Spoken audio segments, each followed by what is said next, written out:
अचानक से बिहार की राजनीति में जो तेजी से परिवर्तन हो रहा है, उस तेजी से परिवर्तन में ये परिवर्तन अगर इंडिया गठबंधन की तरफ होता तो इंडिया गठबंधन के लिए मुश्किलें होती। 121 सीटों में होनी है जी। तेजस्वी यादव की परीक्षा इसी में होनी है। तेजस्वी यादव के भाई जिनको बेघर किया गया है, तेज प्रताप यादव, उनकी भी परीक्षा उसी में है, क्योंकि जितेंद्र राय को लेकर के भी यहाँ लोगों का परसेप्शन जो है वो कुछ अलग ही है। कई बार से जीतते आ रहे हैं, इस बार उनके लिए टफ टास्क होगा। बिल्कुल गेहूं साहब वाली उस पर भी खूब चर्चा चल रही है। यहाँ भी लोक जनशक्ति पार्टी मैदान में है और यहाँ भी पूरी तरह से सपोर्ट जो है वो नीतीश कुमार का मिल रहा है। ये दोनों की जो बैठक हुई है नीतीश कुमार और चिराग पासवान की, इस बैठक को अहम माना जा रहा है। उनके तरफ से प्रचार प्रसार का कमान उनके परिवार के परिजनों ने संभाला है। उनकी पुत्री, उनके पुत्र और उनकी पत्नी लगातार चुनाव प्रचार कर रही है, लेकिन रामकृपाल यादव अनुभवी है भारतीय जनता पार्टी के और ये पर्व अब अपने परवान पर होगा। नोरमा ग्रुप, जो सोचता है वो करता है, आपके अपने सपनों का आशियाना। देखिए, हम आशा करते हैं कि आपने भी छठ पूजा जो है वो धूमधाम से मनाया है। छठ पूजा तो खत्म हो गया, लेकिन इंतजार अब चुनाव की। बिहार में 2 फेज में चुनाव होना है, 6 तारीख को, 11 तारीख को, और जो उसका निर्णय है वो 14 तारीख को आने वाला है। लेकिन आपको बता दे कि चिराग पासवान के घर पहुंचते हैं सीएम नीतीश कुमार। देखिए, खरना के दिन पहुंचते हैं, लेकिन उसके कई मतलब निकाले जाते हैं। आप हमारा देखिए ये खास प्रोग्राम देख रहे हैं बाबा वानी, और आप जानते हैं कि बाबा वानी में हम किस तरीके से खबर के तह तक जाते हैं। अब चिराग पासवान की नीतीश कुमार से मुलाकात होती है, उसके बाद सभी तरीके के एंगल निकाले जाते हैं कि आखिर नीतीश कुमार और चिराग पासवान की मुलाकात के बाद बिहार की जो सियासी हलचल है वो तेज हो जाती है। इन्हीं तमाम मुद्दों पे बातचीत करने के लिए हमारे साथ बाबा हैं। हम तो ये पूछेंगे ही बाबा की क्यों मुलाकात हुई है नीतीश कुमार की चिराग पासवान से, लेकिन उससे पहले एक जो सवाल मेरे मन में है, महागठबंधन में तेजस्वी यादव को सीएम फेस मान लिया गया है, लेकिन ये भूलना ठीक नहीं होगा कि 13 सीटें ऐसी भी है, 12 से 13 सीटें जहां पे एक दूसरे के खिलाफ ही महागठबंधन ने अपने उम्मीदवार खड़े कर दिए। कैसे देखते हैं आप?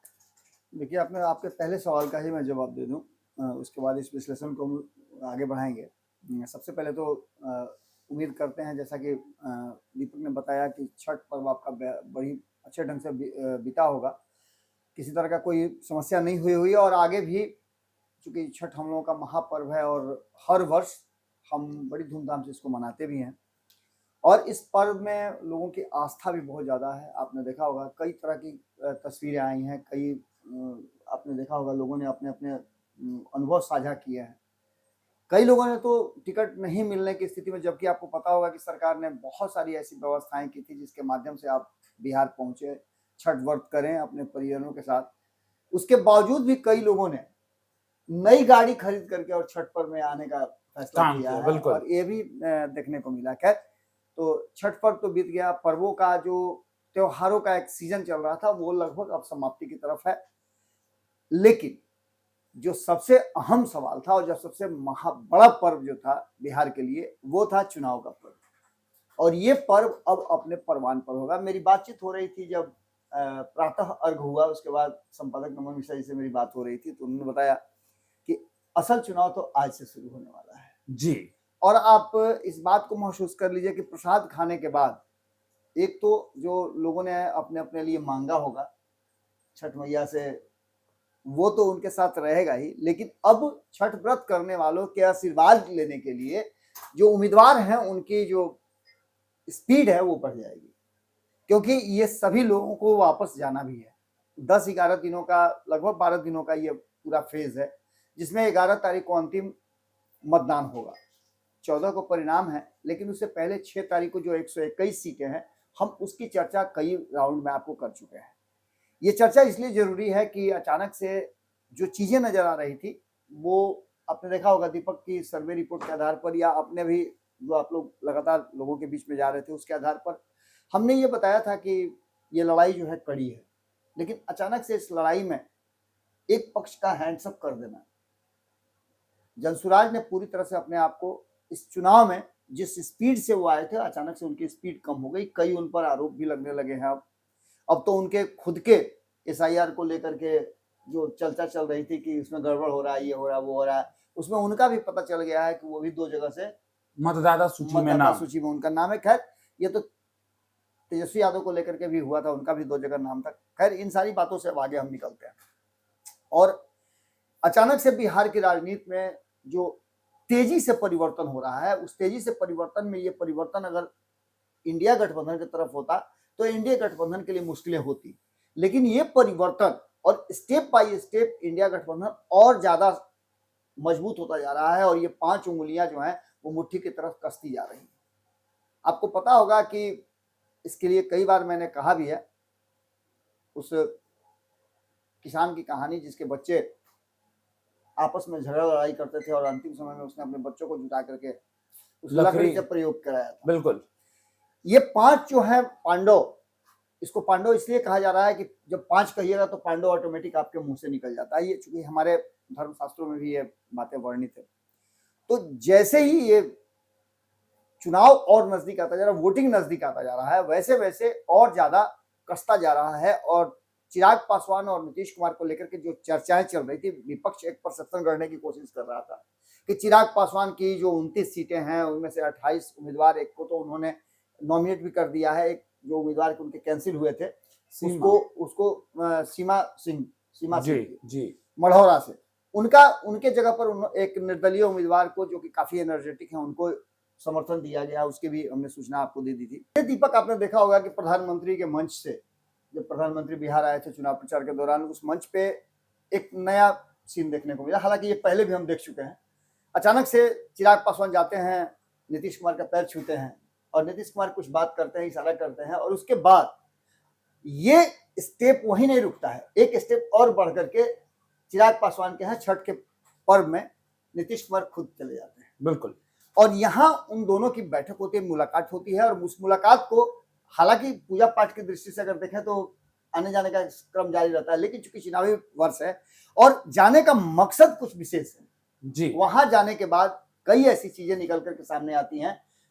काफी देर तक दोनों बैठ करके बातचीत भी करते हैं और सबसे बड़ा जो छूट रहा था 2020 में, जिसकी चर्चा हम कर रहे थे कि शाहाबाद और मगध की जो सीटें हैं, उन सीटों पर पकड़ जो है ढीली पड़ गई है एनडीए गठबंधन की। उस पकड़ को मजबूत करने के लिए इन दोनों की मीटिंग बहुत ही ज्यादा सार्थक होगी, क्योंकि जो पहले राउंड की 121 सीटें हैं इनमें से हम लगभग 1 दर्जन के आसपास ऐसी सीटों की चर्चा कर रहे हैं जिन सीटों को अगर देख लें आप गंभीरता से तो इसमें लोक जनशक्ति पार्टी और जनता दल यूनाइटेड के लोग ज्यादा लड़ रहे हैं और इसमें से भारतीय जनता पार्टी की 1-2 सीटें ही जी। ये 12 सीटें निर्णायक भूमिका में है और राष्ट्रीय जनता दल इन 12 सीट पे 2020 में जीती हुई है, उससे पहले भी जीतती आ रही है। इसका सीधा मतलब है कि इन 12 सीटों पे अगर राष्ट्रीय जनता दल को मात दे दिया जाए, इसको हरा दिया जाए, तो ये चुनाव दूसरी तरफ शिफ्ट कर सकता है, यानी कि एनडीए गठबंधन को एक ग्रेस पॉइंट मिल सकता और है मजबूत हो सकता है और पहले राउंड में ही लगभग 50 से 60 का चांस चल रहा है कि 60% इसमें एनडीए गठबंधन है और 40% के आसपास महागठबंधन। बिल्कुल। अब ये 12 सीटें उसमें बहुत ज्यादा असर करेंगी, क्योंकि लगभग 10% से ज्यादा सीटें हैं, तो ये 60 से 70% हो जाएगा, यानी कि सरकार बनाने के और करीब थोड़ा पहुंच जाता है। बिल्कुल। इन सीटों की अगर चर्चा करें हम तो इसमें सारी सीटें जो 1 दर्जन के आसपास सीटें हैं, इन सीटों पर विशेष फोकस किया गया है और आपने देखा होगा कि इन सीटों के उम्मीदवार भी एक दूसरे के सपोर्ट में अलग अलग विधानसभाओं में जा रहे हैं। बिल्कुल। यह भी एक नई प्रक्रिया देखने को मिली है कि सारे बैरियर्स को तोड़ करके कि कौन किस दल का है, किसका क्या निशान है। मैंने शुरू में भी कहा था, आपने देखा होगा कि पंचनामा पर भी संपादक नवनीत शाह जी इस बात को बार बार रिपीट करते हैं कि इस बार सिंबल से ज्यादा महत्वपूर्ण है कि उम्मीदवार कौन मजबूत है और सभी एनडीए के घटक दल एक दूसरे को जिताने के लिए हर वो प्रक्रिया से गुजर रहे हैं। बिल्कुल बिल्कुल। ऐसे में कुछ सीटें हैं जिसका नाम मैं लूंगा। इन सीटों में कई हॉट सीट भी है और कई लोगों, जैसे आप समझ लीजिए कि 2 उप मुख्यमंत्री हैं, उनकी भी अग्नि परीक्षा इसी 121 सीटों में होनी है जी। तेजस्वी यादव की परीक्षा इसी में होनी है। तेजस्वी यादव के भाई जिनको बेघर किया गया है, तेज प्रताप यादव, उनकी भी परीक्षा उसी में है। और सबसे बड़ी परीक्षा इसमें नीतीश कुमार और चिराग पासवान की है, क्योंकि नीतीश कुमार और चिराग पासवान इसमें ज्यादा सीटों पर लड़ रहे हैं। 28 में से 29 में से 14 सीटों पे 50% सीटों पे एलजेपीआर लड़ रही है और नीतीश कुमार भी 50-60 के बीच में सीटों पर चुनाव लड़ रहे हैं। तो ऐसे में शुरू करते हैं हम मधेपुरा से जी यहाँ से राष्ट्रीय जनता दल के चंद्रशेखर यादव 2020 में जीत करके आए थे, मंत्री भी रहे हैं, लेकिन जो वर्तमान परिस्थिति बनी है तो कहीं ना कहीं मधेपुरा में चंद्रशेखर यादव का जमकर विरोध भी हो रहा है। जिस तरह से शिक्षा मंत्री रहते हुए उन्होंने अपने शब्दों को, रामायण को लेकर के बातें कही है, उसको लेकर लोगों का एक तरफ से नजरिया तो बदला ही है। वहां लोक जनशक्ति पार्टी और जनता दल यूनाइटेड दोनों, और इसके साथ साथ भारतीय जनता पार्टी हो, आरएलएम हो या फिर हम हो, सभी वहां मेहनत कर रहे हैं। दूसरी सीट है सिवरी बख्तियारपुर, यहाँ से यूसुफ सलाउद्दीन है, लोक जनशक्ति पार्टी यहाँ से चुनाव लड़ रही है और यहाँ भी पांचों दल मिल करके लगातार चुनाव प्रचार कर रहे हैं। दरभंगा की बात करें तो ललित यादव ये भी मंत्री रहे हैं जब 17 महीने की सरकार थी, लेकिन इनका भी विरोध जम के चल रहा है, लंबे समय से यहाँ जीतते आ रहे हैं। जदयू ये इस सीट पर उनका सामना कर रही है और जदयू के सपोर्ट में सभी जो घटक दल हैं एनडीए के वो यहाँ आए हैं। गायघाट की बात करें तो ये सीट भी राष्ट्रीय जनता दल के पास है, निरंजन राय यहाँ से जीतते आ रहे हैं और ये सीट जदयू के खाते में गई है। लोक जनशक्ति पार्टी में की जो सांसद हैं वीणा देवी, उनकी पुत्री कोमल यहाँ से लड़ रही है चुनाव और इस सीट पर भी बड़ी मजबूती के साथ पांचों दल लगे हुए हैं। बात सिवान की करें तो यहाँ तो भारतीय जनता पार्टी की प्रतिष्ठा ही दांव पर लगी हुई है, क्योंकि मंगल पांडे यहाँ चुनाव लड़ रहे हैं और ये सीट सिवान वाली लगातार राष्ट्रीय जनता दल के खाते में रही है। तो इस सीट पर भी कहीं ना कहीं काफी चर्चा में भी रही है। अवध बिहारी चौधरी छोटे मोटे नेता थोड़े हैं, विधानसभा के अध्यक्ष रह चुके हैं जी, जब 17 महीने की सरकार चल रही थी, लेकिन लोगों की नाराजगी कहीं ना कहीं लंबे समय से है। एक सीट मढ़ौरा जिसकी चर्चा हम कर रहे थे कि यहाँ पर सीमा सिंह का नामांकन कैंसिल हो गया था, यहाँ निर्दलीय उम्मीदवार को सपोर्ट किया गया है, यहाँ से जितेंद्र राय लगातार जीतते आ रहे हैं, लेकिन इस बार जितेंद्र राय के लिए आसान नहीं होगा चुनाव, क्योंकि जितेंद्र राय को लेकर के भी यहाँ लोगों का परसेप्शन जो है वो कुछ अलग ही है। कई बार से जीतते आ रहे हैं, इस बार उनके लिए टफ टास्क होगा, क्योंकि पूरा का पूरा अब देखिए कि गठबंधन जो है एकजुट होने की कोशिश कर रहा है लेकिन हो नहीं पा रहा है जी। और इसका खामियाजा तो निश्चित रूप से महागठबंधन को झेलना पड़ सकता है। मोरवा की बात करें तो रणविजय साहू जो कि एकदम बिल्कुल करीब नजर आते हैं आपको तेजस्वी यादव के, इनका भी इस बार गद्दी जो है हिलता हुआ नजर आया। जनता दल यूनाइटेड यहाँ से लड़ रही है और सभी दल मिलकर के सपोर्ट कर रहे हैं। और हम लोग तो मोरवा में भी बाबा जब गए थे चुनावी यात्रा में तो लोगों से बातचीत जब कर रहे थे, समस्तीपुर का मोरवा विधानसभा है, रणविजय साहू का सही बात है, जिस तरीके से पहले लोगों का सपोर्ट था अब कहीं ना कहीं दूर दिखाई पड़ रहा है। बिल्कुल एक और सबसे बड़ी बात है कि देखिए 17 महीने की सरकार में लोग आपसे अपेक्षा रख रहे थे, आप सरकार में आए थे, आपके पास एक मौका था, या तो आप सरकार में आते ही नहीं, आप ऑफर ठुकरा देते नीतीश कुमार का, या फिर जब सरकार में आए तो आपको कुछ करना था, लेकिन वो आप डिलीवर नहीं कर पाए। फतुहा की बात करें तो यहाँ रामानंद यादव लगातार जीतते आ रहे हैं, लोक जनशक्ति पार्टी को यहाँ से मौका मिला है। रामानंद यादव की भी स्थिति बहुत अच्छी नहीं है, क्योंकि इनको लेकर के भी एक तो उम्र के चलते कई बार जीत करके आए हैं और जो डेवलपमेंट चाहिए था वो नहीं हो पाया। जो भी डेवलपमेंट नजर आता है वो नीतीश कुमार या फिर केंद्र सरकार के योजनाओं का नजर आ रहा है। मनेर की बात करें तो भाई वीरेंद्र को लेकर के उनके कई ऐसे बात हैं, कई ऐसी चर्चाएं हैं जिसमें वो अक्सर घिरे रहते हैं, विवादों से इनका बहुत पुराना नाता है। एक और अभी आपने देखा होगा कि लालू प्रसाद पर ही और तेजस्वी यादव बिल्कुल गेहूं साहब वाली उस पर भी खूब चर्चा चल रही है। यहाँ भी लोक जनशक्ति पार्टी मैदान में है और यहाँ भी पूरी तरह से सपोर्ट जो है वो नीतीश कुमार का मिल रहा है। ये दोनों की जो बैठक हुई है नीतीश कुमार और चिराग पासवान की, इस बैठक को अहम माना जा रहा है। वहीं बात करें जगदीशपुर की तो राम विष्णु सिंह यहाँ भी राष्ट्रीय जनता दल से है और जनता दल यूनाइटेड ने यहाँ श्री भगवान कुशवाहा को भेजा है। इसको लेकर के भी कई तरह की चर्चाएं हैं कि इस बार जनता दल यूनाइटेड यहाँ से बेहतर प्रदर्शन कर सकती है। इसके बाद बात करें शाहपुर की तो यहाँ लगातार जिस तरह का इस बार के बाढ़ में आपने देखा होगा, कटाव को लेकर के गांव का गांव धंस गया, उसको लेकर के और क्षेत्र को लेकर के, क्षेत्र में जिस तरह की चीजें होनी चाहिए उसको लेकर के काफी कुछ नजर आ रहा है। और ये समझ में आ गया है शाहपुर के लोगों को कि राहुल तिवारी भले ही राष्ट्रीय जनता दल में रहे, लेकिन राष्ट्रीय जनता दल में इनको मौका नहीं मिलने वाला है।